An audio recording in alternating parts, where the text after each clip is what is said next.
अस्सलाम वालेकुम and hi to everyone. आज हम CCU 3.1 चैप्टर 21 और उसमें जो गैसेस एंड फ्यूम और उसके रिलेटेड जो सेफ्टी है उस पर डिस्कस करेंगे। और 21 का जो चैप्टर है ये वेल्डिंग सेफ्टी के हवाले से है और इसमें इसका जो नंबर 3 में गैसेस एंड फ्यूम सेफ्टी के हवाले से जो है वो डिस्कस करने वाले हैं। तो यहाँ से अभी इसको स्टार्ट करते हैं। The danger of the exposure to dangerous fumes and gases in welding can not be over emphasise. और जो डेंजर गैसेस हैं और उसके जो फ्यूम हैं वेल्डिंग करने के दौरान उसको जो है वो ज़्यादा ज़्यादा उनको इनहेल करने की और इस तरह की जो गैसेस हैं उन्हें ज़्यादा इनहेल नहीं किया जा सकता। Exposure to metallic fumes exposure to metallic fumes and or gases may be come from the electrodes. और जो मेटालिक फ्यूम्स हैं वो इलेक्ट्रोड्स और बेस मेटल और जो गैसेस हैं उनके जलने से फ्यूम बनते हैं।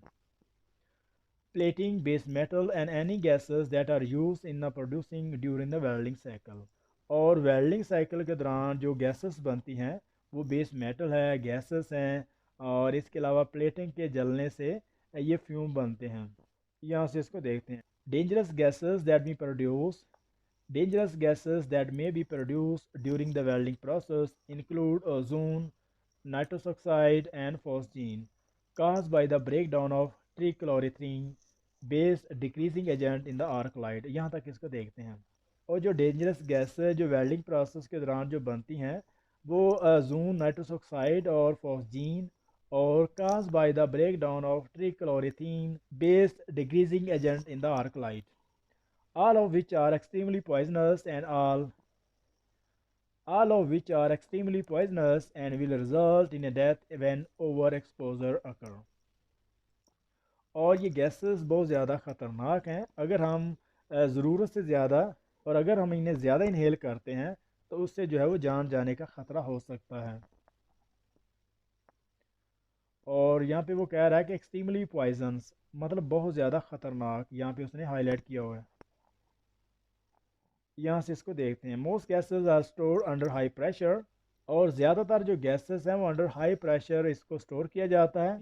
And therefore the greatest care should be exercise in the storage and use of the and therefore the greatest care should be exercise in the storage and use of the such gases. यहाँ तक इसको देखते हैं।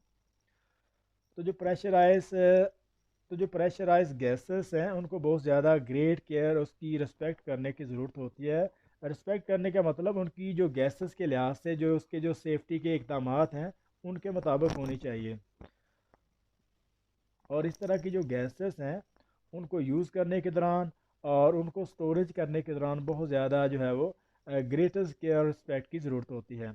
All gases should be treated with the respect and are considered a major hazards area in welding safety। और जितनी भी gases हैं उनको बहुत ज़्यादा केयर करने की देखने की ज़रूरत होती है और इनके लिए बहुत ज़्यादा सेफ्टी जो है वो रिक्वायर होती है। यहाँ से इसको देखते हैं। Cadmium, chromium and other metallic fumes are extremely toxic and again may result in डेप्थ ऑफ ओवर एक्सपोजर अकर। यहाँ तक इसको देखते हैं। और जो कैडमियम और क्रोमियम है ये मेटालिक फ्यूम बहुत ज़्यादा एक्सट्रीमली टॉक्सिक हैं और अगेन अगर इसको ज़्यादा इनहेल कर लिया जाता है तो इससे डेथ के चांसेस हो सकते हैं। Beware of the effect of the coating fumes and always use correct extraction or breathing system। यहाँ तक इसको देखते हैं। और इसके अलावा इसके जो कोटिंग फ्यूम्स हैं जैसे कि किसी भी पाइप को रस्ट वगैरह से बचाने के लिए उस पर कोटिंग की जाती है उसके भी बहुत ज़्यादा इफ़ेक्ट हैं। और इसके लिए करेक्ट एक्सट्रैक्शन और ब्रेथिंग सिस्टम और इसके अलावा इसकी जो करेक्ट एक्सट्रैक्शन सिस्टम और ब्रेथिंग सिस्टम जो है वो रिक्वायर होगा। Which are essential item in a safe welding process. और ये जो चीज़ें हैं बहुत ज़्यादा वेल्डिंग के हवाले से जो है वो बहुत ज़्यादा असेंशियल हैं। और ये जो आइटम्स हैं ये वेल्डिंग के रिलेटेड बहुत ज़्यादा असेंशियल है, बहुत ज़्यादा ज़रूरी है। यहाँ से इसको चेक करते हैं। If any doubt stop the work until a health and safety officer take full responsibility। अगर कोई भी किसी तरीके का अगर कोई हैज़र्ड्स है, अगर कोई फ्लेमेबल चीज़ पड़ी हुई है या फिर इसके अलावा अगर कोई और डाउट है तो काम को फ़ौरन जो है वो स्टॉप कर देंगे और इसको उस वक्त तक होल्ड करके रखेंगे जब तक कोई भी रिस्पॉन्सिबल पर्सन जो ऑफिसर सेफ्टी के रिलेटेड जो ऑफिसर पर्सन है उसकी फुल रिस्पॉन्सिबिलिटी नहीं लेता। तो नंबर 4 में लिफ्टिंग इक्विपमेंट है।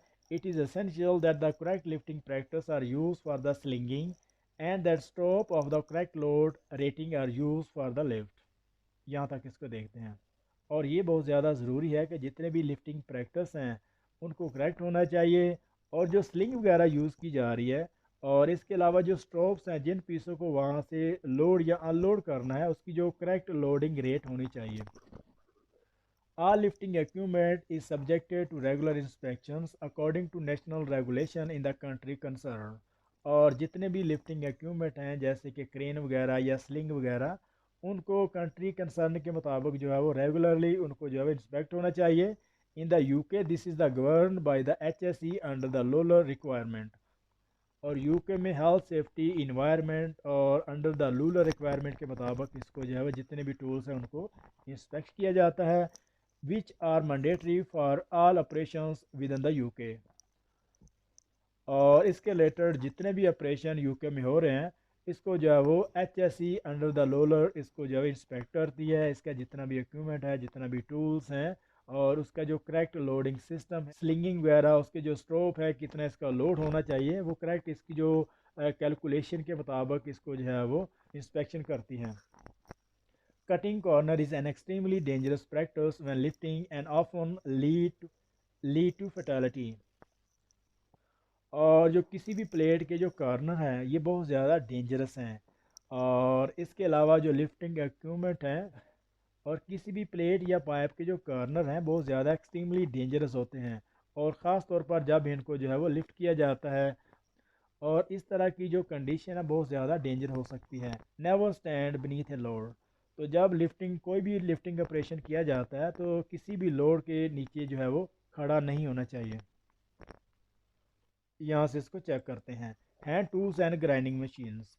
Hand tools should always be in the safe and serviceable conditions. Grinding machines should have wheels changed by an approved person and should always be used in a safe and correct manners। Use cutting disc for the cutting and grinding disc for the grinding only. तो जितने भी hand tool इस्तेमाल हो रहे हैं उनको proper और safe तरीके से इस्तेमाल करना है, और ये चेक करना है क्या वो सर्विसेबल कंडीशन में है, क्या वो काम करने के काबिल है। और इसके अलावा ग्राइंडिंग मशीन है should have wheel change by the approve person. और इसके अलावा ग्राइंडिंग मशीन है और उसका जो व्हील है जिसको हम कटिंग या ग्राइंडिंग डिस्क कहते हैं वो एक अप्रूव्ड पर्सन उसको जो है वो चेंज करेगा। And should always be use in the safe and correct manners. और उनको जो सेफ और करेक्ट मैनर पे उसको यूज़ करना है। Use cutting disc for the cutting and grinding disc for the grinding only. और जो कटिंग डिस्क है उससे सिर्फ कटिंग की जाएगी, और जो ग्राइंडिंग डिस्क है वो सिर्फ ग्राइंडिंग के तौर पर इस्तेमाल की जाएगी। यहाँ से इसको देखते हैं। General accident do not just happen but are usually attribute to someone. तो जितने भी एक्सीडेंट हैं वो ऐसे नहीं हो जाते, वो किसी न किसी इंसान की गफलत और तो जितने भी एक्सीडेंट हैं वो ऐसे नहीं हो जाते, वो किसी न किसी इंसान की गफलत की वजह से होते हैं। Neglect or the ignorance of hazards.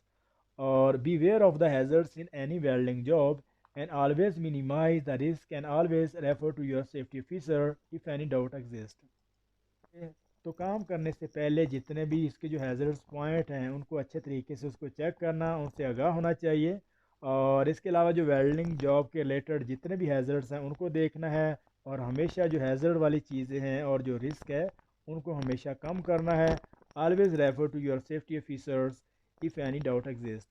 और अगर किसी तरह का कोई डाउट है तो अपने जो सेफ्टी एडवाइज़र है उनको जो है वो इन्फॉर्म करना,